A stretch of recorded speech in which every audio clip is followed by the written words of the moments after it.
namkaribisha Mheshimiwa Kwagilwa Ruben, atafuatiwa na Mheshimiwa Profesa Shukrani Elisha Manya, na kama muda utaruhusu nitawakaribisha wachangiaji kutoka kambi ya walio wachache, watachangia wawili kwa dakika 5. Kama muda hautaruhusu, wachangiaji wetu wataendelea mchana.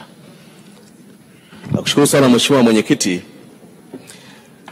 Kwanza nianze kwa kuunga mkono hoja iliyopo mbele yetu, hoja ya Ofisi ya Rais, mipango na uwekezaji. Mheshimiwa Mwenyekiti, nitajielekeza kujadili fungu namba 66, Tume ya Taifa ya Mipango, ambayo katika bajeti hii tunayojadili hapa Mheshimiwa Rais ameitengea bilioni 48.5. Kilinganisha na mwaka jana ambayo ilikuwa bilioni 46.2, kuna ongezeko la zaidi ya bilioni 2. Mheshimiwa Mwenyekiti, taarifa ile ukisoma imeainisha changamoto kubwa 3. Taarifa yenyewe, changamoto ya kwanza ni matumizi hafifu ya mifumo katika uchambuzi wa miradi, na changamoto ya pili ni ugumu wa upatikanaji wa takwimu kwa ajili ya uchambuzi wa masuala ya kimkakati ya uandaaji wa mipango na utekelezaji wake, na changamoto ya 3 imeainishwa ni uelewa mdogo wa wadau kuhusu shughuli za Tume ya Mipango. Lakini Mheshimiwa Mwenyekiti, niwapongeze sana wenzetu wa serikali wenye hoja hii mezani kwenye mapendekezo yao ya nini wanakwenda kufanya kuhusu changamoto hizo.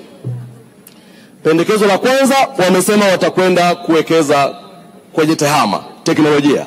Nawapongeza sana. Na pendekezo la pili vivyo hivyo ni kuwekeza kwenye tehama, kwenye teknolojia. Nawapongeza sana. Na pendekezo la 3 ni kutoa elimu. Sasa mara nyingi imezoeleka ukichangia unaorodhesha namna ya utatuzi, lakini mimi nataka niorodheshe changamoto kama 2 hivi ambazo mnapaswa mziangalie, ukiacha hizi ambazo 3 mmeziweka hapa. Changamoto ya kwanza ninayoiona ambayo Tume yetu ya Mipango inakabiliwa nayo, mfumo wa sasa ulivyo, waziri profesa hapa akileta mpango tukaupitisha, tunaanza kuutekeleza, na utekelezaji wake unategemea bajeti ambayo kimsingi inasimamiwa na waziri wa fedha. Sasa wakati wa disbursement, mpango tumeshaupanga, tumeshaanza kuutekeleza, waziri mwenye dhamana ya mipango hana nafasi yake hauioni kwenye disbursement ya fedha za kwenda kutekeleza huo mpango alionao. Kwa maana kwamba disbursement inakuwa initiated na PST, Katibu Mkuu wa Wizara ya Fedha anaomba kibali kwa CAG, halafu CAG akishatoa kibali, Katibu Mkuu wa Wizara ya Fedha anapeleka kwa maafisa masuhuri. Sasa ni muhimu sana kwenye huu mchakato nilioeleza hapo, nafasi ya Tume ya Mipango ionekane. La sivyo utakuwa unashindwa mwishoni kufanya tathmini yenye uhalisia, kwa sababu utakuwa una mpango mzuri, halafu ukija kutathmini unagundua kuna baadhi ya maeneo muhimu sana ambayo fedha hazikwenda. Kwa hiyo ni muhimu sana pale na hiyo intervention tuione hapo. Lakini la pili, Tume ya Mipango duniani kote, tume za mipango kwenye dunia yote, ndio chombo kikubwa na wizara kubwa kwenye nchi. Chombo kikubwa na wizara kubwa kwenye nchi.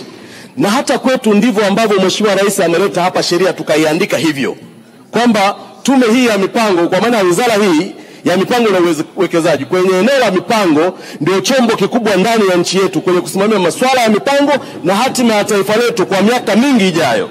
Sasa basi, structure yetu ile tusichoke kuipitia upya ile structure.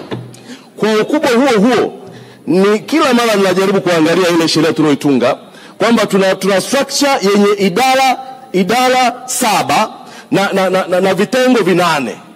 Siku zinazokuja nafikiri tuanze kufikiria kuangalia kwenye zile idara 7 zipi tuziconvert, tuziupgrade ziwe kurugenzi, na ni kwa kuzingatia tu ukubwa wa majukumu yenyewe yaliyopo mbeleni. Kwa hiyo ni muhimu sana tuangalie hiyo structure. Sasa Mheshimiwa Mwenyekiti, kupitia wizara hii, budget pamoja na mipango ni instrument ya rais duniani kote Bajeti na mipango ni instrument ya rais, na Mheshimiwa Rais Samia Suluhu Hassan kwa miaka 4 ambayo amekuwepo madarakani amefanya vizuri sana kwa kutumia mipango na kwa kutumia bajeti tunazopitisha hapa. Na kwa kweli ni vile tu haiandikwi, na mimi wakati mwingine nashangaa wasomi wetu, waandishi wetu, maprofesa wetu wanaotunza kumbukumbu za maeneo mbalimbali duniani, ni vile tu haiandikwi. Ingekuwa inaandikwa, kuna maandiko mengi sana ambayo yangelazimika yabadilike kwa namna ambavyo Tanzania imefanya mageuzi na kufika hapa tulipo ukilinganisha na zamani kwa miaka hii 4. Na mimi nitaeleza reforms. Na hii nataka iwe elimu ya matumizi mazuri ya neno reforms. Kuna watu wanatumia reforms vibaya.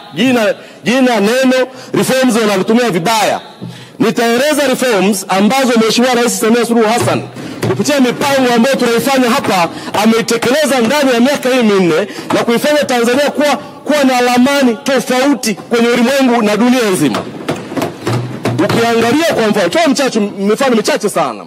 Ukiangalia kwa mfano kwenye barabara zetu zinazosimamiwa na TARURA, tumefanikiwa kufikisha mtandao wa kilomita 144,429, mtandao wenye thamani ya trilioni 2.7.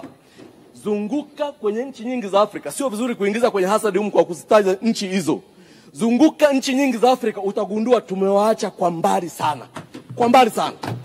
Ukienda barabara zinazosimamiwa na TANROADS, Mheshimiwa Rais Daktari Samia Suluhu Hassan kupitia mipango hii na wizara hii, toka ikiwa Wizara ya Fedha na mpaka sasa, ametuwezesha kufikia kilomita za mraba kilomita 37,373 za kiwango cha lami. Barabara ambazo zina thamani ya trilioni 32.6. Ukizunguka nchi nyingi za Afrika, ukaenda nchi nyingi za Asia, ukaenda nchi nyingi za Amerika ya Kusini, utagundua kwamba tumewaacha watu kwa mbali sana. Kwa mbali sana. Tumefanya reforms. Hizo ndio reforms ambazo Watanzania wanataka kuona. Ukiingia kwenye sekta ya elimu, kwa miaka hii 4 peke yake tumejenga shule 2441. Katika hizo shule ni mpya hizo.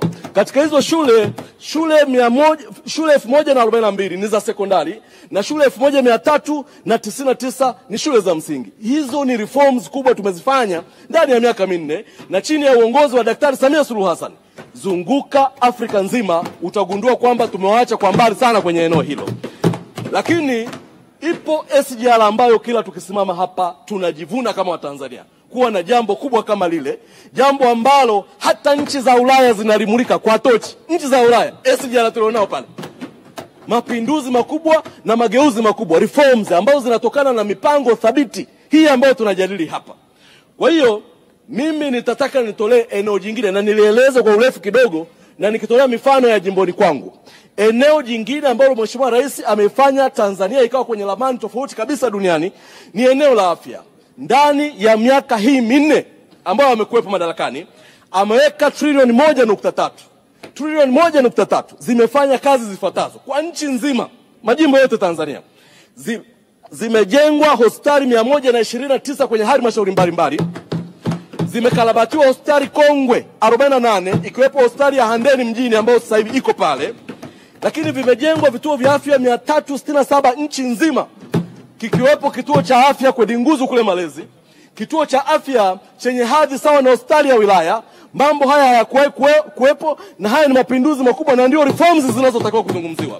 Lakini vile vile zimejengwa zahanati 980 na hapa Handeni mjini katika hizi 980 ukienda kwa wananchi wa Mankinda wameziona hizi reforms. Iko zahanati pale.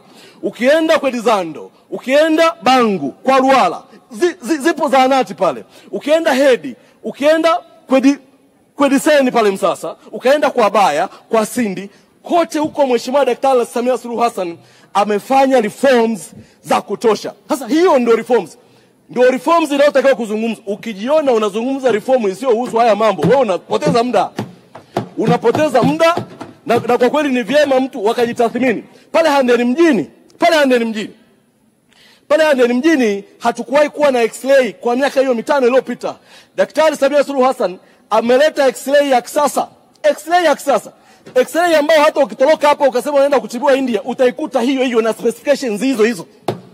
iko pale, lakini vile vile tuna jengo jipya la ICU, EMD, maabara ya kisasa, maabara ambayo hivi leo ninavyozungumza Spika wa Baraza la Wawakilishi ataizindua pale. Sasa Mheshimiwa Mwenyekiti, haya mambo mengine haya, hata sisi zamani tulipokuwa wadogo, mkienda kucheza mpira na timu pinzani, miaka ile tulipokuwa wadogo, unaangalia, mkiona ile timu wachezaji wake wote wamevaa viatu, mnakataa kuingia uwanjani. Lazima mkatae kuingia uwanjani. Yaani wote wamevaa viatu afu nyewe mko peku, mnakataa kuingia uwanjani. Kwa hata mimi sishangai kabisa kwa mambo haya ambayo Daktari Samia Suluhu Hassan ameyafanya. Hata mimi ningekuwa wao, ningegomea uchaguzi. Hii haiwezekani. Na lazima mngepigwa tu. Ukiingia lazima upigwe tu, kwa sababu kazi zimefanyika. Kazi zimefanyika. Mheshimiwa Mwenyekiti, nakushukuru sana. Asante sana kwa muda. Taarifa Mwenyekiti. Asante sana.